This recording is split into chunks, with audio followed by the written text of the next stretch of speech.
Assalamualaikum warahmatullahi wabarakatuh dan salam sejahtera. Pada tutorial ini kita nak tunjukkan macam mana nak pakai function trim dalam kita punya sketching. Trim ni maksud dia kita nak pangkas lah, kita nak buang line ataupun sketch yang kita nak pangkas lah. Okay, so first kali saya nak minta awak untuk sketchkan seperti dalam gambar ni, dalam saya punya ni, seperti saya punya sketch ni. Ambil masa sedikit untuk sketch dulu sama seperti apa yang saya dah sketch ni. So once dah siap, kita nak pakai function trim. So function trim ni ada dalam modify dalam sketch punya tools, dia ada dalam modify. So ini ialah trim. So kita ambil trim ni, tekan, dan katalah kita nak buang line yang ni. Kalau kita perhatikan dalam software ni, bila kita rapatkan mouse kita ke line ni, dia akan secara automatik dia pilih lah line mana yang kita nak potong. So sama ada kita boleh tekan line ini ataupun kita boleh kita klik dan drag kita punya mouse. So dia akan padam, dia akan trim lah line tadi tu. Cuma trim ni dia akan buang sekali constraint yang ada lah.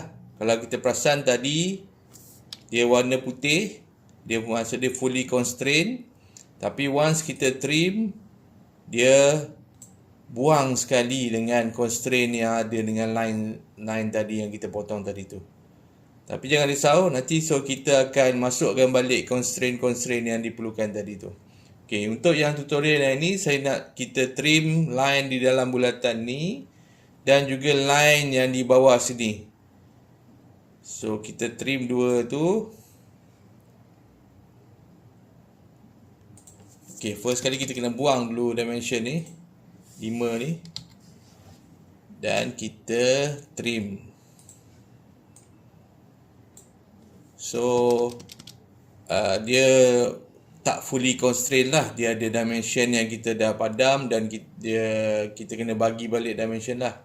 So kalau kita tengok sekarang ni, kita tak sure apa constraint yang kita perlu kan. Jadi cara yang mudah untuk kita tahu apa constraint yang kita nak letak, kita cuba klik dan drag sketch kita ni supaya kita nampak lah apa masalah dia. Contoh dia, saya klik dan drag point ni. So saya nampak line ni dia tak horizontal dengan point center point kita, dan juga yang ini pun tak horizontal dengan ni. So kita boleh bagi dia horizontal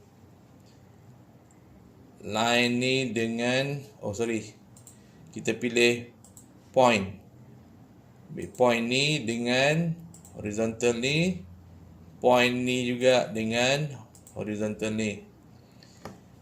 Dan tadi kita perasan yang line ni dia tak horizontal dengan line ni, so kita bagi kat horizontal. Kemudian kita tengok center untuk line ni dia tak center dengan center point ni, kita bagi dia vertical,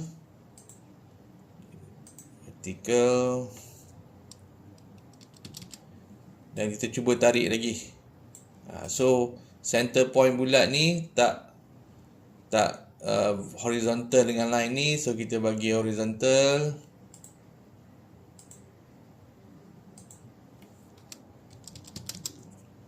Dan kita bagi dimension balik yang ni tadilah, 5. Okay, masih ada lagi yang tak constraint. Okay, kalau kita tengok, kita klik dan drag line ni tadi, dia naik ke atas, sepatutnya dia horizontal, so kita bagi dia horizontal. Tekan horizontal dan tekan line ni, so dia akan horizontalkan line tu. Dan last kali kita nak trim bulatan ni punya separuh bulatan ni, so kita ambil trim. kita potong bulatan tu. Dan kita adjust.